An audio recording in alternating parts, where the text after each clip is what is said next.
Hello friends, welcome to the channel electrical and automation. दोस्तों, आज आपके लिए बहुत ही बेहतरीन वीडियो लेके आ गया हूँ। दोस्तों, आज हम जो इस वीडियो में बात करने वाले हैं वो दोस्तों प्रोटेक्शन सिस्टम, जो हमारा फायर प्रोटेक्शन सिस्टम होता है उसके बारे में हम आज बात करने वाले हैं। आपने एक एसोसिएशन का नाम सुना होगा, NFPA यानी नेशनल फायर प्रोटेक्शन एसोसिएशन। उनका एक बेसिक सा नॉर्म्स होता है दोस्तों।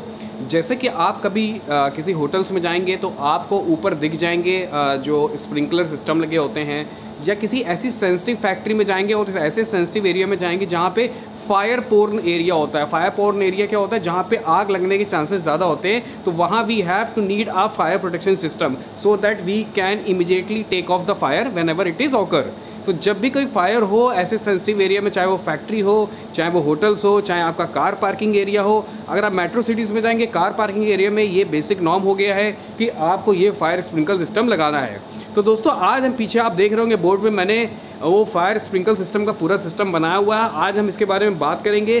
पहले बात करने से पहले एक छोटा सा वीडियो मैंने आपके लिए यूट्यूब से निकाला हुआ है, वो वीडियो आप देखिए कि मैं किस चीज़ की बात कर रहा हूँ। फिर मैं एक एक करके आपको सारी चीज़ें बताऊंगा कि वो स्प्रिंकल सिस्टम के पीछे सिस्टम होता क्या है, और उसके बाद साथ ही साथ इसी वीडियो में आपको ये भी पता चलेगा कि तो स्प्रिंकल सिस्टम में जो हमारा स्प्रिंकल वॉल्व यूज़ करते हैं, उसे आप वॉल्व बोल दीजिए, उस वॉल्व कितने टाइप्स के होते हैं, क्या मेथड होता है, मतलब कैसे वो पानी निकलता है, सब एक ही इसी वीडियो में आपको मिलेगा। तो इस चैनल पर अगर आप पहली बार आएँ तो चैनल को सब्सक्राइब करना ना भूलिएगा, और अगर ये वीडियो अच्छा लगे तो उसे लाइक ज़रूर करिएगा। और साथ ही साथ अगर आपको कोई फीडबैक देना है तो आप कमेंट में कमेंट ज़रूर करिएगा। साथ ही अगर आप किसी टॉपिक पे वीडियो बनवाना चाहते हैं तो वो टॉपिक भी ज़रूर मेंशन करिएगा। तो चलिए मैं कैमरा बोर्ड की तरफ करता हूँ। नहीं, कैमरा बोर्ड करने से पहले मैं आपको वीडियो दिखा देता हूँ। वीडियो दिखाने के जस्ट बाद आप जो है हम बोर्ड पर आएँगे और आप वो सिस्टम एक्सप्लेन करेंगे।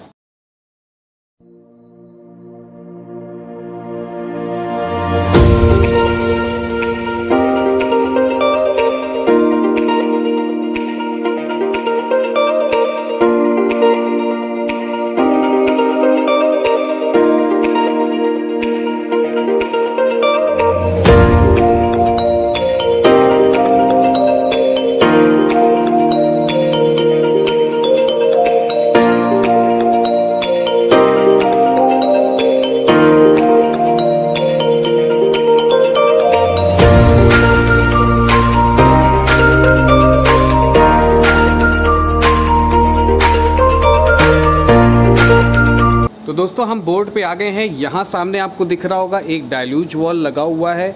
ये हमारी इनलेट की लाइन है जिसमें वाटर भरा हुआ है, और ये आउटलेट की लाइन है जो हमारा ऐसी जगह जा रही है, चाहे वो हॉस्पिटल हो सकता है, चाहे वो पार्किंग एरिया हो सकता है, चाहे वो होटल्स हो सकते हैं।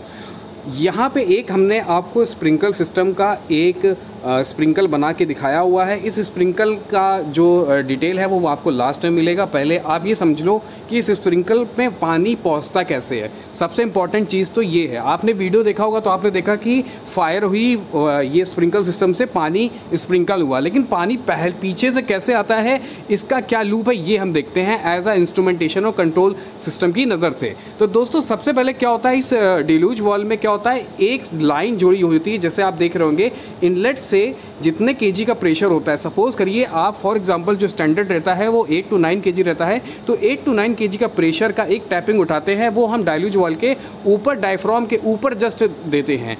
काम क्या होता है डाइल्यूज वॉल का? ये डाइल्यूज वॉल ये स्प्रिंग लोडेड वॉल होता है, डायफ्राम से इसे पुश किया जाता है। जैसे दोस्तों हमारे न्यूमेटिक वॉल होते हैं, जब एयर ऊपर से प्रेशराइज करती है डायफ्राम को, तो वो हमारे नीचे पिस्टन, हमारे नीचे जो स्प्रिंग लगी होती है उस स्प्रिंग को प्रेस करती है, जिसकी वजह से हमारा वॉल अप एंड डाउन करता है। उसी तरीके से इसको ऊपर से प्रेस किया गया है with the help of the pressure of the water. जो पानी का प्रेशर है इस लाइन पे, वो इस डायफ्राम को पुश कर रहा है, डायफ्राम स्प्रिंग को पुश कर रहा है, और स्प्रिंग जो है इस पर लगे हुए इस कवर को पुश कर रहा है, ताकि ये फ्लैप जो है वो खुले ना और पानी आगे की तरफ नहीं जाए। तो अब कंडीशन, हमें जब फायर वाली कंडीशन आती है तो हमें ऐसी कंडीशन चाहिए होती है कि ये फ्लैप जो है वो खुल जाए। तो उस फ्लैप को खुलने के लिए आपको कोई ना कोई एक सिग्नल चाहिए होगा। तो दोस्तों, होता क्या है, इस लाइन, इस प्राइमिंग लाइन के अलावा एक लाइन और होती है जो ड्रेन लाइन होती है। अगर आप सपोज करिए ड्रेन लाइन खोल देते हैं तो ड्रेन लाइन खोलते ही इसका प्रेशर कम हो जाएगा और प्रेशर कम होते ही ये स्प्रिंग ऊपर आ जाएगी और ये फ्लैप खुल जाएगा और हमारा पानी आगे चला जाएगा। तो वो कंडीशन कब आएगी? तो ये जो दोस्तों इस प्राइमिंग लाइन पे जो एक और टैपिंग लेके हमने सोनलाइट लगा रखा है जिससे ड्रेन होगा, वो सोनलाइट आपका फीडबैक लेगा टेम्परेचर डिटेक्टर से और वो स्विच का भी काम करेगा। टेम्परेचर डिटेक्टर मतलब आपने एक ऐसा डिटेक्टर लगाया हुआ है जिसका आपने कोई सेट पॉइंट दे रखा है, चाहे वो 68 हो सकता है, चाहे वो 58 हो सकता है, चाहे वो 78 हो सकता है, what ever the requirement of your situation और द सिस्टम, आप वो सेट कर सकते हैं। स्विच क्यों लिखा हुआ है? Because it will give the contact. Switch क्या करता है दोस्तों? कॉन्टैक्ट देता है। एनओ को एनसी करता है, एनसी को एनओ करता है। तो दोस्तों जैसे ही आपका टेम्परेचर उस रेंज में पहुंच गया जो आपने सेट पॉइंट डाल रखा है प्रोटेक्शन के लिए, तो ये क्या करेगा, ये स्विच पावर सप्लाई को घुमा के सोनलाइट तक पावर पहुंचा देगा और सोनलाइट जो है इस वॉल को ओपन कर देगा और सारा पानी ड्रेन हो जाएगा। और जैसे ही पानी हमारा ड्रेन होगा दोस्तों, ये वॉल क्या होगा, ये फ्लैपर क्या होगा, ये खुल जाएगा, क्योंकि इस डायफ्राम में जो प्रेशर था वो प्रेशर नहीं रह गया। यानी इसका जो प्रेशर करते हैं वो हम इनलेट लाइन के बराबर का प्रेशर रखते हैं। ये देखो दोस्तों डिज़ाइन होता है, ऐसा नहीं कि मैंने 9 kg बता दिया तो 9 kg इसका स्प्रिंग लोड के अकॉर्डिंग इसका प्रेशर रखा जाता है, वही प्रेशर हमारा होना चाहिए। सपोज करिए आपने 5 kg प्रेशर रखा हुआ है लाइन का और यहीं 5 kg आ रहा है तो वो वॉल जो है वो लीक कर जाएगा।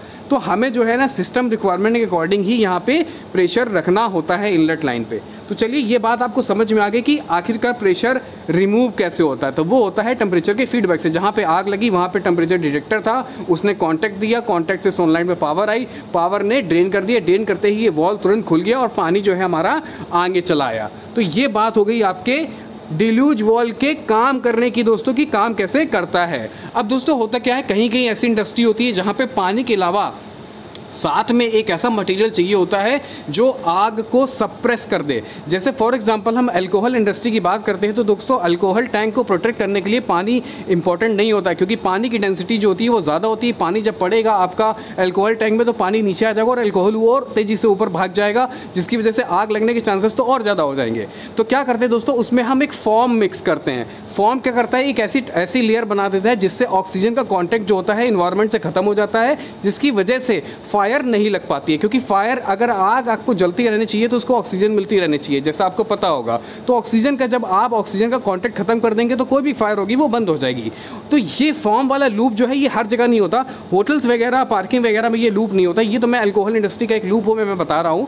इसको पावर कैसे मिलती है, यहाँ पे एक एसओवी लगा हुआ है, यहाँ पे फॉर्म टैंक है, ये एक विस्कस लिक्विड होता है जो यहाँ पर रेडी रहता है इस लाइन में जाने के लिए। लेकिन ये एसओवी काम कब करेगी, ये एसओवी का सिग्नल दोस्तों हमने एक इनलेट लाइन पे प्रेशर स्विच लगा रखा है उससे लिया हुआ है। जैसे ही इसका प्रेशर ड्रॉप होता है, जैसे ये वॉल खुला प्रेशर ड्रॉप हुआ, प्रेशर ड्रॉप होते ही हमने इसको सेट कर रखा होगा। मे बी अगर ये 9 kg का इनलेट प्रेशर लिए हुए है और ड्रॉप होते ही 6 kg या 5 kg में मैंने सेट किया हुआ है, तो जैसे ही 5 kg पे आएगा ये प्रेशर स्विच एक कॉन्टैक्ट बनाएगा और वो कॉन्टैक्ट जो है वो एसओवी को खोल देगा और एसओवी को खुलते ही इस पानी में फॉर्म मिक्स हो जाएगा और वो फॉर्म जो है वो अल्कोहल टैंक में जाके स्प्रिंकल हो जाएगा, जिससे एक लेयर बन जाएगी और लेयर से हमारा फायर जो हमारा एक्चुअल मोटिव है वो हमारा पूरा हो जाएगा।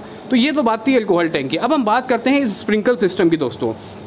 ये स्प्रिंकल सिस्टम, अब यहाँ पे चलिए पानी आ गया है, लेकिन पानी आने के बाद अब इसमें दो चीज़ें हैं दोस्तों। कहीं कहीं लाइन पे पानी पहले से मौजूद रहता है, यहाँ पे हमारा वॉल के थ्रू ये पानी आएगा। अब दोस्तों सपोज करिए ये वॉल हमारा माल फंक्शनिंग कर गया लेकिन आग नहीं लगी हुई है, तो ये क्या है, ये स्प्रिंकल सिस्टम पानी को नहीं निकलने देगा। दोस्तों यहाँ पर भी एक लूप है, ये लूप जो है ये मैकेनिकल लूप है, ये कोई ऑटोमेटिक लूप नहीं है। ये क्या होता है दोस्तों, स्प्रिंकल सिस्टम के आगे एक पायरेक्स ग्लास होता है, उस ग्लास के अंदर एक लिक्विड भरा होता है जो कि ग्लिसरॉल का कॉम्बिनेशन हो सकता है या अल्कोहल का कॉम्बिनेशन होता है। ये क्या चीज़ है दोस्तों, इसमें क्या होता है, इस ग्लास में एक क्वालिटी है। पायरेक्स ग्लास क्यों बोला गया, देखिए दोस्तों नॉर्मल ग्लास जो होते हैं वो हीट के कांटेक्ट में आने से एक्सपेंड कर जाते हैं, लेकिन ये ग्लास जो है वो ज़्यादा एक्सपेंड नहीं करता है, तो ये थर्मल रेसिस्टेंस ग्लास होता है। That is why I am mentioning Pyrex glass. तो पायरेक्स ग्लास क्या होता है, उसके अंदर एक लिक्विड भरा होता है। लिक्विड क्या होता है, जैसे ये हमारे टॉप पे लगे होते हैं, जैसे अब मैं आपको ये दिखाऊं तो ऊपर छत पे लगे होते हैं इस तरीके तरीके के सिस्टम।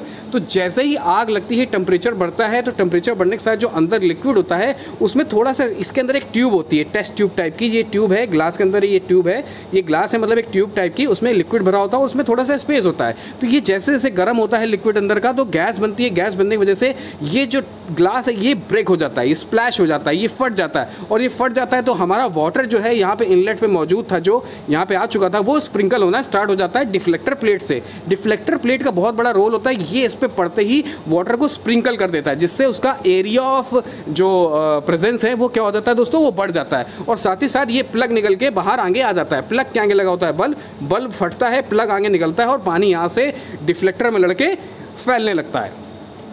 अब दोस्तों यहाँ पे भी क्या होता है ना दोस्तों, 3 mm या 5 mm के 2 तरीके के बल्ब आते हैं। ये डिपेंड करता है कि आपको कितना अच्छा रिस्पांस चाहिए। अगर 3 mm का बल्ब लगाएंगे तो वो क्विक रिस्पांस देगा, यानी जल्दी स्प्रिंकल करेगा। 5 mm का लगाएंगे वो स्टैंडर्ड रिस्पांस देगा, जो नॉर्मली हम लोग यूज़ करते हैं। तो वो डिपेंड करता है आपके सिचुएशन पे, आपके लोकेशन पे, कि आपको किस तरीके का रिस्पॉन्स चाहिए। अब दोस्तों इसमें एक और ख़ास बात, आपको बहुत अच्छी इन्फॉर्मेशन मैं देने वाला हूँ।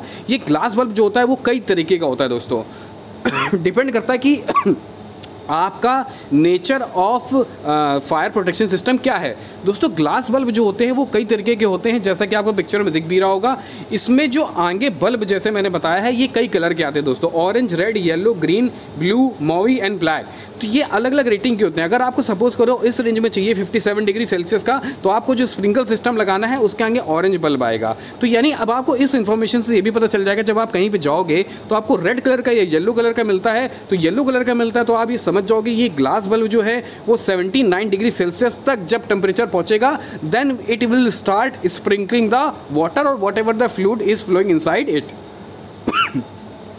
तो ये थे 1 2 3 4 5 6 7 8 कलर हैं, सबकी टेम्परेचर है। आप इसका स्क्रीनशॉट लेके अपने पास रख सकते हैं, या नेट पे आपको बहुत आसानी से ग्लास बल्ब कलर रेटिंग के हिसाब से आप मिल जाएगा। तो मुझे उम्मीद है दोस्तों आपको ये डाइल्यूज वॉल वाला सिस्टम समझ में आया होगा। डाइल्यूज वॉल के आगे जो स्प्रिंकल सिस्टम है, स्प्रिंकल वाला सिस्टम भी समझ में आया होगा। इससे रिलेटेड अगर कोई आपको डाउट लग रहा है तो हमें ज़रूर कमेंट करके बताएं।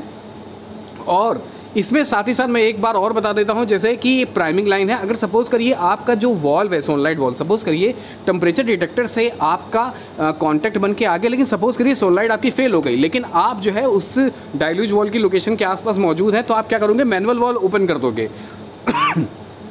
तो मैनुअल वॉल ओपन करते ही बंद कर दोगे, तो बंद करते ही क्या होगा, इसका प्रेशर ड्रॉप हो जाएगा। प्रेशर ड्रॉप होते ही ये पानी ड्रेन होगा, और ड्रेन होते भी वॉल खुल जाएगा। तो मैनुअल ऑपरेशन भी दिया रहता है, लेकिन मैनुअल ऑपरेशन अच्छा ऑटोमेटिक चाहिए होता है, क्योंकि हमें कभी नहीं पता होता कि कब फायर हमारी लग जाए और कब नहीं लग जाए। तो मैनुअल ऑपरेशन से हम तब यूज़ करते हैं जब मेरा ऑटोमेटिक फेल हो जाता है। तो इतनी इन्फॉर्मेशन आपके लिए मुझे लगता है काफ़ी अच्छी रही होगी।